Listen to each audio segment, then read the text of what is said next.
Good morning ಎಲ್ಲರಿಗೂ ಶುಭೋದಯ. ಮುಂಜಾನೆ ನಮಸ್ಕಾರಗಳು. ನಾವು ಮುಂಜಾನೆ ಎದ್ದು ನಾನು ಬ್ರಷ್ ಮಾಡಕತ್ತೀವಿ. ಎಷ್ಟು ಗಂಟೆ ಆಗಿದೆ ಅಂದರೆ ಟೈಮು 8:30 ಆಗಿದೆ. ಆವಾಗ ಎದ್ದು ಸಂಡೇ ರಜೆ ಇರೋ ಕಾರಣ ಲೇಟಾಗಿ ಎದ್ದು ನಾನು ಬ್ರಷ್ ಮಾಡ್ತಿದ್ದೀವಿ. ನೋಡಿ ಬಾತ್ರೂಮ್ದಾಗ ಹೇಗೆ ಆಟ ಮಾಡ್ತಿದ್ದಾಳೆ ನನ್ನ ಜೊತೆ. ಸೊ ಇಬ್ಬರು ಬ್ರಷ್ ಮಾಡ್ಲತ್ತೀವಿ. ಈ ಥರ ಕೂತಿ ಚೇಷ್ಟೆ ಮಾಡೋ ಪಾಪು ನಿಮ್ಮ ಮನೇಲಿ ಇದ್ದರೆ ಕಮೆಂಟ್ ಮಾಡಿ. ಎಲ್ಲರೂ ಬ್ರಷ್ ಮಾಡ್ಬಾರ್ರಿ ಮುಂಜಾನೆ. ಬ್ರಷ್ ಮಾಡಮ್ಮ ಅಂದ್ರೆ ಅರ್ಧ ಪೇಸ್ಟ್ ತಿನ್ಲಿಕ್ಕೆ ಹತ್ತಾಳಕಿ, ಅದಕ್ಕೆ ನಾನು ಬೈಲತ್ತಿನಕ್ಕಿಗೆ. ಸೊ ಇವಾಗ ಇಬ್ಬರು ಬ್ರಷ್ ಮಾಡುತ್ತೀವಿ ಆಟ ಮಾಡ್ಕೊತ. ಇಬ್ಬರು ಸ್ವಲ್ಪ ಬೆಳಿಗ್ಗೆ ಎದ್ದ ತಕ್ಷಣ ಒಂಚೂರು ಟೈಮ್ ಪಾಸ್ ಮಾಡಿ ಆಮೇಲೆ ಬ್ರಷ್ ಮಾಡೋಕ್ಕೆ ಬಂದಿದ್ದೀವಿ.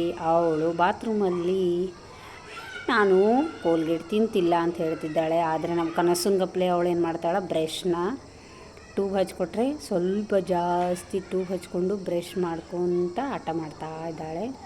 ನಾನು ಇವಾಗ ಮುಖ ತೊಳ್ಕೊತಿದ್ದೀನಿ. ಅವಳೇನಂತಾಳಂದರೆ ಭೂತ್ನಾಥ್ ಕಾಣತ್ತಿದ್ದೀವಿ ಅಂತ ಹೇಳ್ತಾಳೆ. ಹಾಗೆ ಚೇಷ್ಟೆ ಮಾಡ್ಕೋತಾ ಇಬ್ಬರು ಬ್ರಷ್ ಮಾಡಿದೀವಿ. ಸೊ ಇವಾಗ ನನಗೆ ಬ್ರಷ್ ಮಾಡೋ ಥರ ಮಧ್ಯದಾಗ ಬಂದು ಆಟ ಮಾಡ್ತಾಳೆ. ನೋಡಿರ್ಬೋದು ನೀವು. ನೋಡ್ರಕ್ಕಿಂದ ಆಟ ಹೆಂಗೆ ಮಾಡ್ತಾಳೆ ಅಂತ ನೋಡು. ಕ್ಯಾಮ್ರಾ ನೋಡಿದ ತಕ್ಷಣ ಕಣ್ ಕಿಸೋದು ಯಾರಾದರೂ ಓಡೋತಾಳ. ನಾನು ಬೈಲು ತಿನ್ನೋಕ್ಕಿಗೆ. ಸೊ ಇವತ್ತು ನಾವು ಏನು ಮಾಡತ್ತಿದ್ದೀವಿ, ಸ್ಪೆಷಲ್ ಸಂಡೇ. ಇಷ್ಟೊಂದು ಲೇಟ್ ಮಾಡಿದ್ದೀವಿ ಏನಕ್ಕೆ ಅಂತೆಲ್ಲ ಮುಂದೆ ಹೇಳ್ತೀನಿ ನಿಮಗೆ. ಸೊ ಬರ್ರಿ ಅಮ್ಮನ ಜೊತೆ ಆಟ ಮಾಡ್ಕೋತಾ ಇವತ್ತು ನಮ್ಮ ಮನೆಯಲ್ಲಿ ಏನೇನು ಮಾಡ್ತೀವಂತ ನಿಮಗೂ ತೋರಿಸ್ತೀನಂತ. ಇವತ್ತು ರಜೆ ಇರೋ ಕಾರಣ ಅಮ್ಮ ಲೇಟ್ ಮಾಡಿದ್ದಿದ್ದಾಳೆ. ಅವಳದು ಸ್ಕೂಲ್ ಇಲ್ಲ ಏನಿಲ್ಲ. ಸೊ ಇವಾಗ ಮುಖ ಎಲ್ಲ ತೊಳ್ಕೊಂಡು ಬಂದಾದ ತಕ್ಷಣ ಇಬ್ಬರು ನೋಡಿ ಹೆಂಗೆ ಮಾಡಿದ್ದೀವಿ ಅಂದರೆ, ಅದಾದ ನಂತರ ಇಬ್ಬರು ಸ್ನಾನ ಮಾಡ್ಕೊಂಡು ಬಂದು ನಾನು ವಿಭೂತಿ ಹಚ್ಕೊಳ್ಳತ್ತೀನಿ. ಅವಳಂತಾಳ ನೀನು ವಿಭೂತಿ ತಿನ್ನುತ್ತಿದ್ದೇನು, ಯಾಕೋ ಸ್ವಲ್ಪ ವಿಭೂತಿ ಕಮ್ಮಿ ಆಗ್ಲತ್ತದ ಅಂತ ಹೇಳ್ತಾಳಕ್ಕಿ. ನಾನು ಅಂದಿನಿ ವಿಭೂತಿ ತಿನ್ನೋಕಿ ನೀನೇ ಅಂತ ನಾ ಹೇಳ್ತೀನಕ್ಕಿಗೆ. ವಿಭೂತಿ ಹಚ್ಕೊಂಡ್ರೆ ಒಂಥರ ಏನೋ ಲಕ್ಷಣ, ಒಂಥರ ಪಾಸಿಟಿವ್ ಎನರ್ಜಿ ಬಂದಂಗೆ ಆಗ್ತದೆ ನೋಡಿರಿ. ಯಾರ್ಯಾರಿಗೆ ಈ ಥರ ಆಗದ ಅವರೆಲ್ಲ ಕಮೆಂಟ್ ಮಾಡಿರಿ. ನನಗಂತೂ ವಿಭೂತಿ ಹಚ್ಕೊಳ್ಳೋದಂದ್ರೆ ತುಂಬ ಇಷ್ಟ. ಅದ್ರ ಜೊತೆಗೆ ನಮ್ಮ ಅಮ್ಮನೂ ಮುಂಜಾನೆ ಸಾಯಂಕಾಲ ಮಧ್ಯಾಹ್ನ ಅವಳು ಮನೆಯಾಗಿದ್ದರೆ ಅವಾಗೆಲ್ಲ ಯಾವಾಗ ಫ್ರೆಶ್ ಆತಾಳೆ ಅವಾಗ ವಿಭೂತಿ ಹಚ್ಕೊಳ್ಳಾರ್ದೇ ಇರಲಕ್ಕಿ. ಅಷ್ಟು ಚೆನ್ನಾಗಿ ವಿಭೂತಿ ಹಚ್ಕೋತಾಳಕ್ಕಿ. ಸೊ ಇವಾಗ ಹಣೆಗೆ ರಾಮನ ತಿಲಕ ಇಡ್ತಾಯಿದ್ದೀನಿ. ಯಾರದೇ ಕೆಟ್ಟ ದೃಷ್ಟಿ ಬೀಳದೇ ಇರಲಿ ಅಂತ. ಯಾಕಂದರೆ ನಮ್ಮೇಲೆ ದೃಷ್ಟಿ ಹಾಕೋರು ತುಂಬ ಜನ ಇದ್ದಾರೆ. ಅವರಿಗೆಲ್ಲ ಚೆನ್ನಾಗಿರಲಿ ಮೊದಲನೇದಾಗಿ ದೇವರು ಅಂತ ಹೇಳೋಕ್ಕೆ ಇಷ್ಟಪಡ್ತೀನಿ. ಯಾಕಂದ್ರೆ ಅವ್ರು ಚೆನ್ನಾಗಿದ್ದರೆ ನಾವು ಇನ್ನೊಂದು ಚೂರು ಚೆನ್ನಾಗಿರಬೇಕು ಅಂತ ಅನಿಸ್ತದ. ಸೊ ಅದಕ್ಕೋಸ್ಕರ ಬರ್ರಿ ಇವಾಗ ನಾನು ಸೇರಿ ಎಳ್ನೀರು ಕುಡಿತಾ ಇದ್ದೀವಿ ಗ್ಲಾಸಲ್ಲಿ ಹಾಕ್ಕೊಂಡು. ಅವಳು ಹೇಳ್ತಿದ್ದೆ ಚೆನ್ನಾಗಿದೆ ಅಂತ. ನಾನು ಹೇಳ್ತಿದ್ದೀನಿ ಅಲ್ಲಿ ಪರ್ಗಳೆಲ್ಲ ಇವತ್ತು ಸಂಡೇ ರಜೆ ಆದ ಕಾರಣ ಎಲ್ಲರೂ ಕ್ರಿಕೆಟ್ ಆಡುತ್ತಾರೆ, ನೀನು ಆಟ ಆಡೋ ಅಂದ್ರೆ ಅವಳು ಬಿಸಿಲದ ಒಲ್ಲಲ್ಲುತ್ತಳ. ಅಷ್ಟು ಮಧ್ಯದೊಳಗೆ ನಾವು ಬಿಸಿನೀರು ಕುಡ್ದೀವಿ.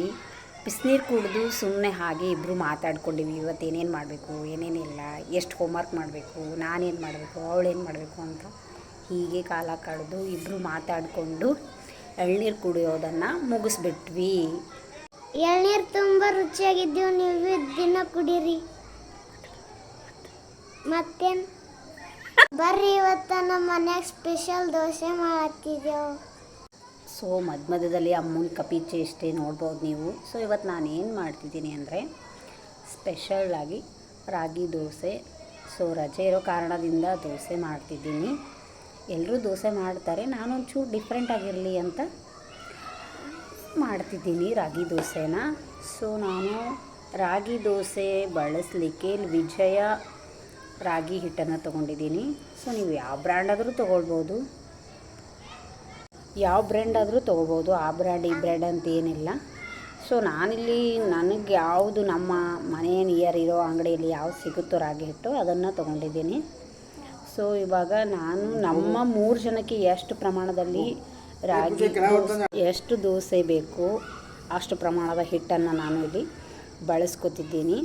ಸೊ ಇವಾಗ ನಾನೇನು ಮಾಡ್ತಿದ್ದೀನಿ ಅಂದರೆ ಒಂದು ಬೌಲಲ್ಲಿ ಹಿಟ್ಟನ್ನು ನಮಗೆ ಎಷ್ಟು ಬೇಕೋ ಅಷ್ಟು ನಾನು ಬಳಸ್ಕೊಂಡು ಚೆನ್ನಾಗಿ ನೀವು ನೋಡ್ಕೋಬೇಕು ಪಾಕೆಟಲ್ಲಿ ಏನಾದರೂ ಇದೆ ಅಂತ. ನನ್ನ ಪಾಕೆಟಲ್ಲಿ ಏನೂ ಇರಲಿಲ್ಲ. ಸೊ ಹಾಗಾಗಿ ಡೈರೆಕ್ಟಾಗಿ ನಾನು ಬೌಲಿಗೆ ಹಾಕ್ಕೊಂಡೆ. ಅದಾದ ನಂತರ ನೀವು ನೋಡ್ಬೋದು ಮಧ್ಯದಲ್ಲಿ ಅಮ್ಮು ಏನು ಮಾಡ್ತಿದ್ದಾಳೆ ಅಂದರೆ ತೆಂಗಿನಕಾಯಿ ತೊಗೊಂಡ್ಬಂದು ತಿನ್ನೋ ತೆಂಗಿನಕಾಯಿ ಕ್ಯಾಮ್ರಾ ಮುಂದೆ ಹಿಡಿದು ಆಟ ಮಾಡ್ತಾಳೆ. ಸೊ ಇವಾಗ ನಾನೇನು ಮಾಡ್ತೀನಿ ಅಂದರೆ ರಾಗಿ ಹಿಟ್ಟಿಗೆ ಒಂಚೂರು ಏನು ಮಿಕ್ಸ್ ಮಾಡ್ಕೋಬೇಕು ಅಂದ್ರೆ ಚಿರೋಟಿ ರವೆನ ಮಿಕ್ಸ್ ಮಾಡ್ಕೋಬೇಕು. ಸೊ ಚಿರೋಟಿ ರವೆ ಎಷ್ಟು ಮಿಕ್ಸ್ ಮಾಡ್ಕೋಬೇಕು ಅಂದರೆ ನೀವು ಕನ್ಸಿಸ್ಟೆನ್ಸಿ ನೋಡ್ಕೋಬೋದು. ನಾವು ಮಾಡುವಾಗ ನಮಗೆ ಗೊತ್ತಾಗುತ್ತೆ ಆ ಪ್ರಮಾಣ. ಇಷ್ಟು ಹಿಟ್ಟಿಗೆ ಒಂದು ಬಟ್ಲಷ್ಟು ಚಿರೋಟಿ ರವೆ ತೊಗೊಂಡ್ರೆ ತುಂಬ ಚೆನ್ನಾಗಿರುತ್ತೆ. ಅದು ಒಂದು 10-15 ನಿಮಿಷನೂ 20 ನಿಮಿಷ ಆದರೂ ಬಿಡಬೇಕು. ಚೆನ್ನಾಗಿ ಎಲ್ಲ ಕಡೆಗಳಲ್ಲಿ ನೆನಿಲಿಕ್ಕೆ ಬಿಡಬೇಕು. ಸೊ ಇವಾಗ ನನಗೆ ಯಾವ ರೀತಿ ಕನ್ಸಿಸ್ಟೆನ್ಸಿಯಲ್ಲಿ ಚಿರೋಟಿ ರವೆ ಬೇಕೋ ಅದನ್ನು ಹಾಕ್ಕೊಂಡು ನಾನು ಎಲ್ಲ ಕಡೆಗಳಲ್ಲಿ ಮಿಕ್ಸ್ ಮಾಡ್ಕೊತಿದ್ದೀನಿ. ಚೆನ್ನಾಗಿ ಹಿಟ್ಟನ್ನು ಮೊದಲನೇದಾಗಿ ಚೆನ್ನಾಗಿ ಮಿಕ್ಸ್ ಮಾಡ್ಕೋಬೇಕು. ಅದಾದ ನಂತರ ನಾನು ಇದಕ್ಕೆ ಯಾವ್ಯಾವ ಇಂಗ್ರೀಡಿಯೆಂಟ್ಸ್ಗಳನ್ನು ಬಳಸ್ತೀನಿ ಅಂತ ನಿಮಗೆ ನಾನು ತಿಳಿಸ್ತೀನಿ. ನಾನು ಇದಕ್ಕೆ ಬಳಸುವಂಥದ್ದು ಬರೀ ಪ್ಲೇನ್ ದೋಸೆ ಆದರೆ ಚೆನ್ನಾಗಿರಲ್ಲ. ಸೊ ಅದಕ್ಕೆ ಒಂಚೂರು ಹೆಲ್ದಿಯಾಗಿರಲಿ ಅಂತ ನಾನು ಅದಕ್ಕೆ ಹೆಲ್ದಿಯಾಗಿ ಇರಲಿಕ್ಕೆ ನಾನು ಯಾವ್ಯಾವ ಬಳಸಿದೆ ಅಂತ ನಿಮಗೆ ತೋರಿಸ್ತೀನಿ. ರುಚಿಗೆ ತಕ್ಕಷ್ಟು ಉಪ್ಪು, ಸ್ವಲ್ಪ ಜೀರಿಗೆ, ಅದಾದ ನಂತರ 2 ಹಸಿಮೆಣ್ಸಿಕಾಯಿ. ಖಾರ ಜಾಸ್ತಿ ತಿನ್ನೋರಾದರೆ ಒಂದು 3 ಮೆಣಸಿಕಾಯಿ ಹಾಕೊಂಡ್ರೆ ಪರವಾಗಿಲ್ಲ. ಸೊ ಸಣ್ಣದಾಗಿ ಹಚ್ಚಿರೋ ಕರಿಬೇವು, 1 ಕ್ಯಾರೆಟನ್ನು ಚೆನ್ನಾಗಿ ಉದ್ದುದ್ದಕ್ಕೆ ತುರಿದು ಇಟ್ಕೊಂಡಿದ್ದೀನಿ. ಸೊ ಅದನ್ನು ಸಹ ನಾನಿಲ್ಲಿ ಆ್ಯಡ್ ಮಾಡ್ತಿದ್ದೀನಿ. ಸೊ ಇವಾಗ ಈರುಳ್ಳಿ ತಪ್ಪಲು ಅದನ್ನು ಚೆನ್ನಾಗಿ ಸಣ್ಣದಾಗಿ ಕಟ್ ಮಾಡಿ ಇಟ್ಕೊಂಡಿದ್ದೀನಿ. ಎಲ್ಲವನ್ನು ಚೆನ್ನಾಗಿ ಮಿಕ್ಸ್ ಮಾಡ್ಕೊತೀನಿ. ಇವಾಗ ಚೆನ್ನಾಗಿ ಮಿಕ್ಸ್ ಮಾಡಿಕೊಂಡು ನಾವು ದೋಸೆ ಹಿಟ್ಟಿನ ಹದಕ್ಕೆ ಅದನ್ನು ಸ್ವಲ್ಪ ನೀರು ಹಾಕ್ಕೊಂಡು ಕಲಿಸ್ಕೋಬೇಕು. ಕಲಿಸಾದ್ಮೇಲೆ ಅದು 20 ನಿಮಿಷ ಮಾತ್ರ ಬಿಡಬೇಕು. ಅದಕ್ಕೆ 20 ನಿಮಿಷ ಬಿಟ್ಟಾದಮೇಲೆ ನೀವು ಅದು ದೋಸೆ ಹಿಟ್ಟು ಆವಾಗ ರೆಡಿಯಾಗುತ್ತೆ. ಸೊ ಇವಾಗ ನೋಡ್ಬೋದು ನೀವು ನಾನು ಅದಕ್ಕೆ ಯಾವ ಕನ್ಸಿಸ್ಟೆನ್ಸಿಯಲ್ಲಿ ಕಲಿಸಿದ್ದೀನಿ ಅಂದರೆ ನಿಮಗೆ ಇನ್ನೂ ತೆಳು ಬೇಕಂದರೆ ದೋಸೆನ ಸ್ವಲ್ಪ ಒಂಚೂರು ತೆಳು ಮಾಡ್ಕೋಬೋದು ನೀರು ಹಾಕ್ಕೊಂಡು. ಕೊನೆಯಲ್ಲಿ ಇದಕ್ಕೆ ನಾನು ಅಡುಗೆ ಸೋಡಾನು ಸಹ ಬಳಸಿದ್ದೀನಿ. ಸೊ ಇದು 20 ನಿಮಿಷ ಆಗಲಿ. ಸೊ ಇದು 20 ನಿಮಿಷ ಆಗೋವಂತ ನಾವೇನು ಮಾಡೋಣ, ಇದಕ್ಕೆ ರುಚಿಯಾಗಿರುವಂತಹ ಚಟ್ನಿನ ರೆಡಿ ಮಾಡ್ಕೊಳ್ಳೋಣ. ಚಟ್ನಿ ರೆಡಿ ಮಾಡ್ಕೊಳ್ಳಿಕ್ಕೆ ಇಲ್ಲಿ ನಾನು ಮಿಕ್ಸಿ ಬೌಲ್ನಲ್ಲಿ ಸ್ವಲ್ಪ ಹಸಿಕಾಯಿನ ತೊಗೊಂಡಿದ್ದೀನಿ. ಹಸಿಕಾಯಿ ಇದ್ದರೆ ಇಲ್ಲ ಅಂದರೆ ನೀವು ಒಣ ಕೊಬ್ಬರಿನೂ ತುರಿದು ಮಾಡ್ಕೋಬಹುದು. ಹಸಿಕಾಯಿಗೆ ನಾವು ಖಾರ ಕಮ್ಮಿ ತಿನ್ನೋದ್ರಿಂದ 2 ಮೆಣಸಿಕಾಯಿ ಹಾಕ್ಕೊಂಡಿದ್ದೀನಿ, 4 ಹೆಸರು ಬೆಳ್ಳುಳ್ಳಿ, ಒಂದು ಸ್ವಲ್ಪ ಹುಣಸೆ ಹಣ್ಣು, ಅದಾದ ನಂತರ ಪುಟಾಣಿನ ಬಳಸಿದ್ದೀನಿ. ಅವೆಲ್ಲವನ್ನು ಚೆನ್ನಾಗಿ ಮಿಕ್ಸ್ ಮಾಡ್ಕೊಂಬರಬೇಕು. ಜೀರಿಗೆನೂ ಮಿಕ್ಸಿಯಲ್ಲೇ ಹಾಕಿದ್ರೆ ಪರವಾಗಿಲ್ಲ, ಅಥವಾ ನೀವು ಒಗ್ಗರಣೆ ಮಾಡ್ತಿರಲ್ಲ ಅದರಲ್ಲಿ ಹಾಕಿದ್ರೂ ಪರವಾಗಿಲ್ಲ. ಈಗ ರುಚಿಗೆ ತಕ್ಕಷ್ಟು ಉಪ್ಪು ಹಾಕಿ ಜೀರಿಗೆನೂ ಹಾಕಿ ಚೆನ್ನಾಗಿ ಅದನ್ನು ಪೇಸ್ಟ್ ಮಾಡ್ಕೊಂಬರೋಣ ಬನ್ನಿ. ಸೊ ಇದನ್ನು ನುಣ್ಣಗೆ ರುಬ್ಬಬೇಕು. ತರಿಯಾಗಿ ರುಬ್ಬೋದಕ್ಕಿಂತ ನುಣ್ಣಗೆ ರುಬ್ಬಿದ್ರೆ ತುಂಬ ಚೆನ್ನಾಗಿ ಬರುತ್ತೆ ಟೇಸ್ಟು. ಸೊ ಇವಾಗ ಇದನ್ನು ಮಿಕ್ಸಿ ಮಾಡ್ಕೊಂಬರೋಣ ಬನ್ನಿ.